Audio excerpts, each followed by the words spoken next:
Seulement parce que le clochard n'avait pas reçu d'argent après avoir nettoyé le pare-brise, en réalité, le clochard n'avait aucune intention de demander de l'argent. Sa véritable cible était la fille assise sur le siège arrière de la voiture. En voyant la jeune fille s'enfuir, il monta immédiatement dans sa voiture pour la poursuivre. Il n'était pas un vrai sans-abri. Il s'était délibérément déguisé.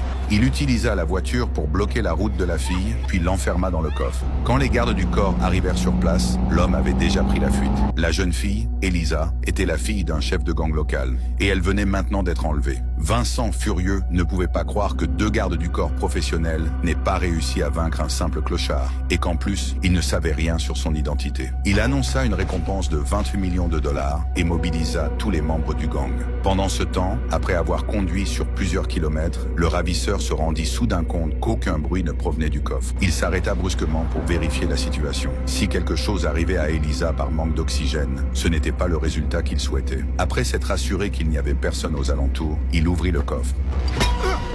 Va te faire foutre! Arrête de courir!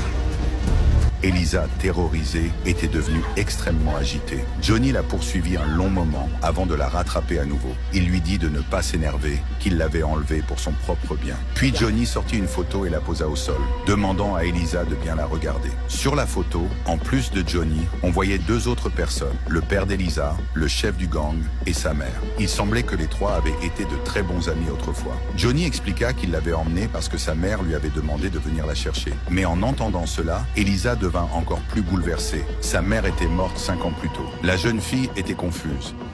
Ta mère m'a fait promettre que s'il lui arrivait quelque chose, je devais absolument te retrouver et t'emmener loin de Vicente. Tandis que les yeux de Johnny étaient pleins de supplications. Pour prouver ses bonnes intentions, Johnny sortit son pistolet et le posa au sol, disant à Elisa qu'elle pouvait tirer s'il tentait quoi que ce soit. Vas-y, tire. Nom de Dieu! Ok, tu me crois maintenant? Tu vas remonter dans la voiture. Elisa monta dans la voiture et ordonna à Johnny de la ramener chez elle. Johnny éclata de rire. Il ne croyait pas qu'une jeune fille oserait tirer sur quelqu'un. Puis il reprit la route. Tu vas m'abattre, vraiment, de sang-froid. Ouais. Je pense pas, non. Joue pas à ça ou je le ferai. Tu vas rien faire du tout. Si. Ah ouais? Ouais. crois ça? J'ai pas Vas-y, peur de alors. toi. Vas-y, fais-toi plaisir. Putain de merde! Mais t'es folle! Bordel! Elisa avait bien l'intention de le tuer, mais heureusement, Johnny avait déjà retiré les balles de l'arme.